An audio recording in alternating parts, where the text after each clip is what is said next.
Today we're going to be looking at Durston's Gem Ring Stretcher, and as the name implies, this is the ideal machine and device for stretching rings set with gemstones and diamonds. It's a nice heavy duty cast iron base and also comes with 17 dies as well. And you may notice there is one missing because that is the one that is on the machine already. The base has 3 holes in the bottom, and this enables you to securely fasten this down to a workbench. So it's pretty much a permanent fixture in your workshop. But I don't want to drill into this lovely Durston bench here, so I've got myself a little piece of wood just to put up on the top, just for purely demonstration purposes. And with the Gem Ring Stretcher securely fastened to your bench, let's go over the workings and let's stretch a couple of gem rings just for you to see exactly how this device works. It acts very much like a rolling mill. You put a piece of metal in a rolling mill and it'll lengthen, it'll squash the piece of metal. This basically does exactly that, but obviously in a very miniaturized way, as we can see here. The kit has 17 rollers in total, and each one of these little rollers has a D-section profile in them, ranging from around about 1.5 millimeter right up to at least, I think that's about 6 or 7 millimeter D-section here. These couple here are flat, and this little one here, I'll come to that just a little bit later. This one here is plain as well. So these sections that we've got on here relate to the profiles of the shank of the ring that we want to stretch. So we want to stretch a band that is quite narrow. We would then choose one of these smaller ones here.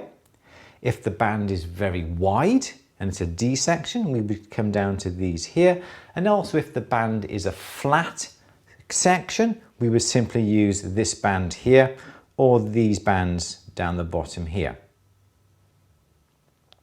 So let me quickly show you how we set the machine up. You've got the handle, it pivots around the central here. We've also got a couple of stops on the machine here, which stops us going too far, which stops us rolling around too far around the shank itself. It has a pin here that comes out, and by taking that out, we can remove the gear that goes upon the bottom. And then also we have this knurled handle here, and as we move this knurled handle, it moves the carrier that holds the gear and the roller in and out. And this is how we adjust the amount of pressure that we put on the shank when we come to stretch. So let me just quickly show. I've got a ring shank here, and this is a nice diamond set with quite a large head. Now, if you had a wedding band stretcher with the upright type, you could not stretch these type of rings with that because it stretches the ring uniformly all the way around, and that would deform and damage the head, and that's something that you do not want to do. But with this stretcher, we can actually stretch the bottom area here where we can actually stretch. So first of all, what we need to do is to look at the profile of the ring and get one of the dies to match up that particular profile. You don't want to go for a too larger die that the ring would wobble back and forth. You need to have it nicely fitting, but obviously don't forget that the bottom of the shank here is narrower than up here, so obviously we need to have it wide enough so when we come to roll around the shank here, it fits around here as well. And that one is looking pretty good. We need to insert this roller now into the machine. So we take the pin out, and we've got the geared roller upon the bottom. And you'll notice if you look really, really closely, it's got a bit of a key built into it. And also these dies, these rollers have a groove, and we need to slide this into position on top of the geared roller, just like that. Then we put the pin down through the center. This knurled nut, as I just said earlier, moves this little chassis in and out, and that enables us to apply the pressure onto the shank that enables us just to ease and to make the ring slightly larger. Now, there are a few things we need to do first of all is to assess the ring. You need to look on the inside of the ring shank. Make sure that the ring shank hasn't been hollowed out too much. If it has, you cannot roll over that hollowed out area because you'll damage the ring.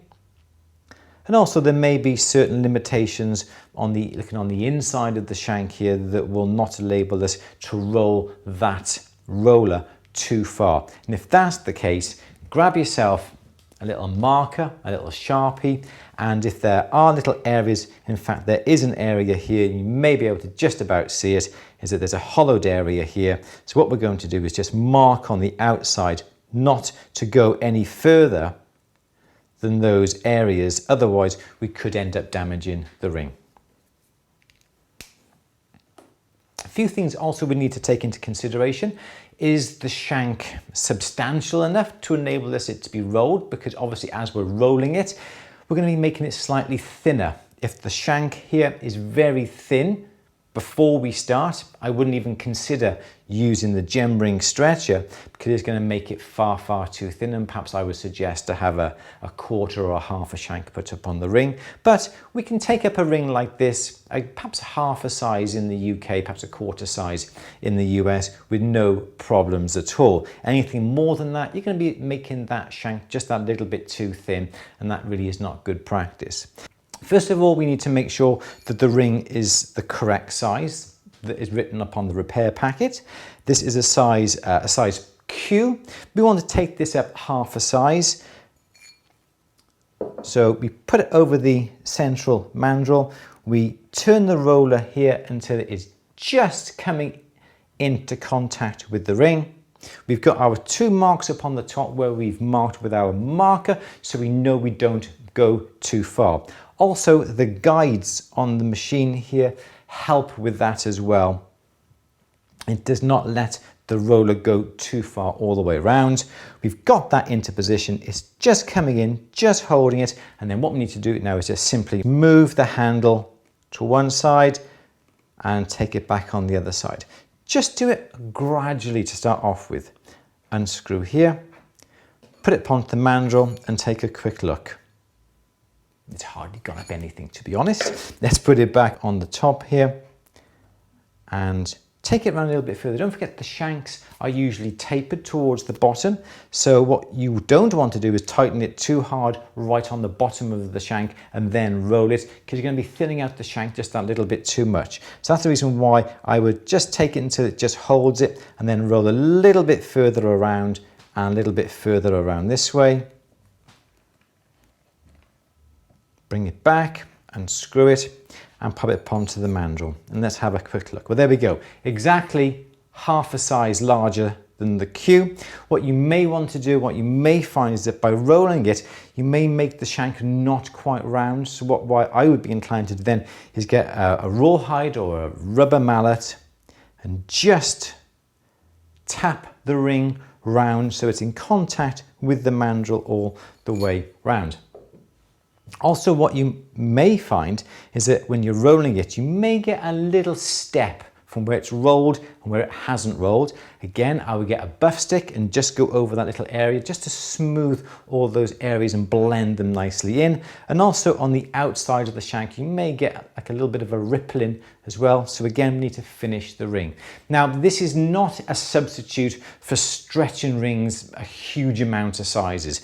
I wouldn't even consider doing that. You're going to deform, you're going to put the ring completely out of shape. So if you do have to take it up more than about one size here in the UK, or perhaps what's that, half a size in the US, what I would actually do is cut the ring and put a piece in and do a proper job when it comes to resizing it that much. But to take a ring up half a size or one size maximum, quick and easy, nice and simple, we would use this particular machine. Now, I was saying about the other little mandrel upon this set. Now, this mandrel on the inside here is flat. If you find you have a quart-shaped ring, the back of the the shank is court shaped, well then I would simply use this die. I would undo the nut here, take this central piece off and put this die on, and as you can just about see here, this has got a groove in the center, and the court shape, that comfort fit, would fit neatly into here, so we're not going to flatten that too much. So that is Durston's Gem Ring Stretcher. It's an essential piece of kit for your repair workshop. Thank you for watching. See you next time. Bye bye.